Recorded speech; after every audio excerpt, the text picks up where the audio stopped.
It's time to make a comeback in school.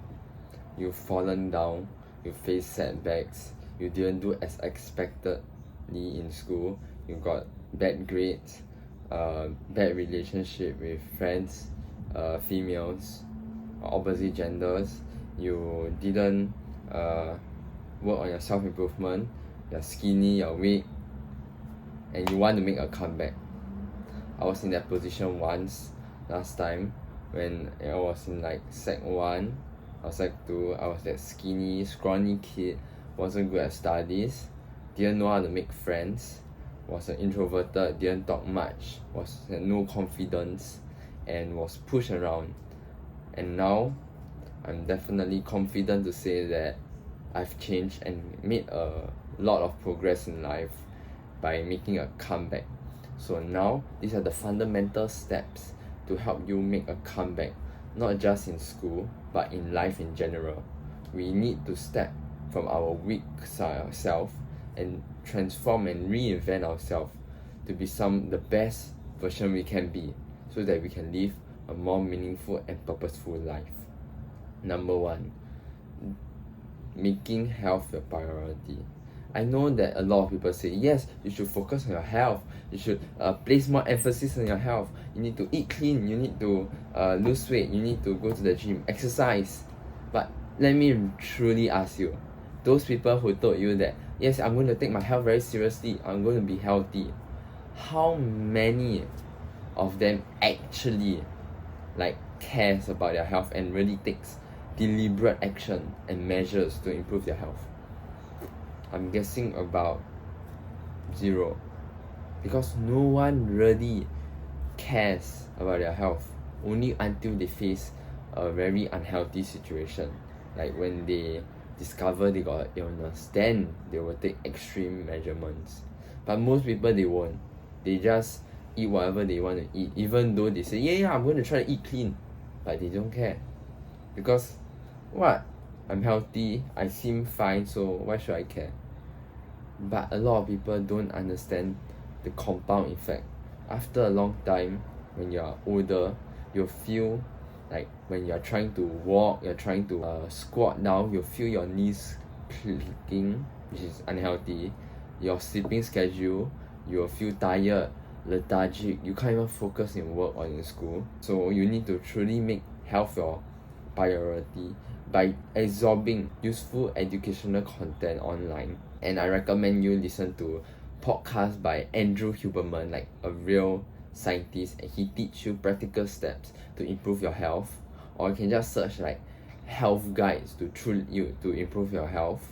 And just consume as much health related content and take action on it. Don't be those people who just say that they want to be healthy but they don't even try to. Number 2 is paying attention in class or improving your focus. So your attention and your focus is like a superpower. In this ultra distracted world, your focus is very important. Most people do not have it because they are either the dopamine receptors are fried, or either they just use so much social media they can't even focus. Short attention span. So you need to learn about focus, how to remove distractions.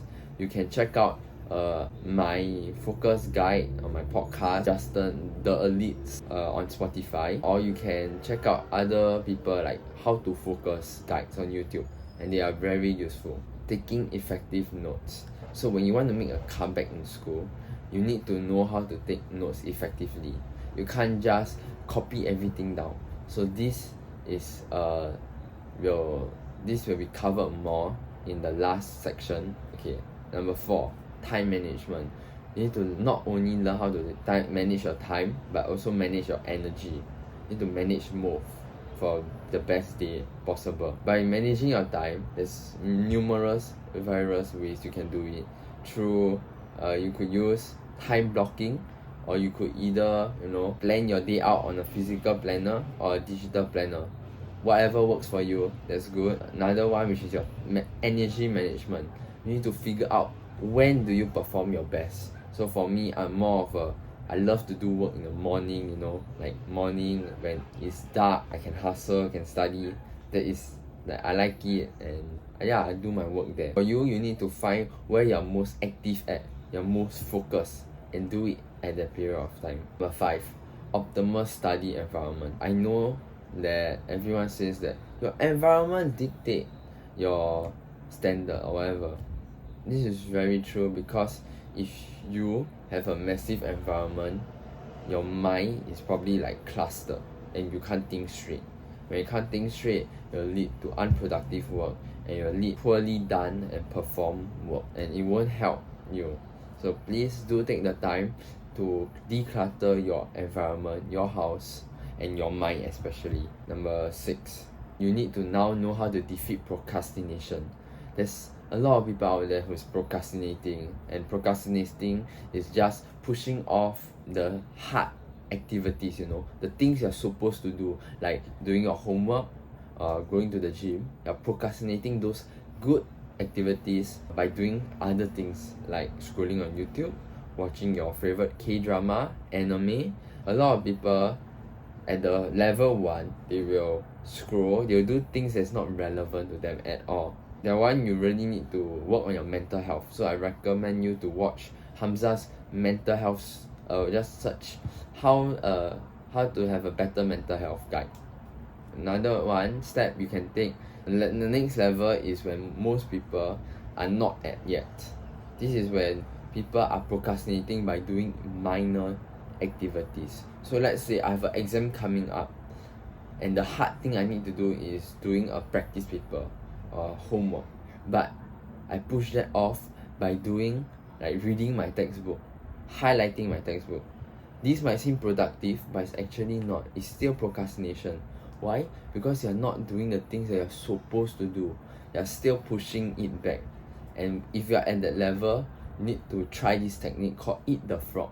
So you do the hard stuff first. You force yourself to do the hard stuff first, like eating the frog. And then after that, you can do your extra things like reading your textbook and highlighting your notes. Last step, number 7, is learn to study smart. I cannot emphasize this enough, because most people always, like a lot of teachers always say that, oh, learn how to study smart, not hard. But please, can you study smart and hard? Like, that's how you win in school.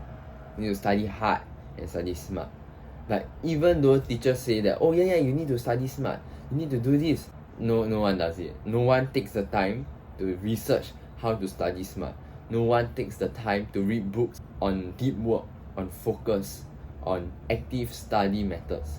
So take the time, just allocate a few, like 1 hour to 2 hours per week, just researching on the thing you want to improve, which is your studies. How can you study better? As I said in number 4, at number 3, which is taking better notes. You go research on that. How can I take better notes? What type of notes is better for me? How can I use the mind map? All these examples, you can go and learn. There's many resources out there, especially on YouTube, and there's many content creators that put out extremely useful information that you should use to decrease your studying time and maximize your grades. And you can use the remaining time you have to work on yourself, your self-development, personal improvement. Okay, I hope that this video helped and you can make a comeback cool or in life. I wish you all the best, and remember that you need to be obsessed, stay driven, and remember that you're destined for greatness. Peace.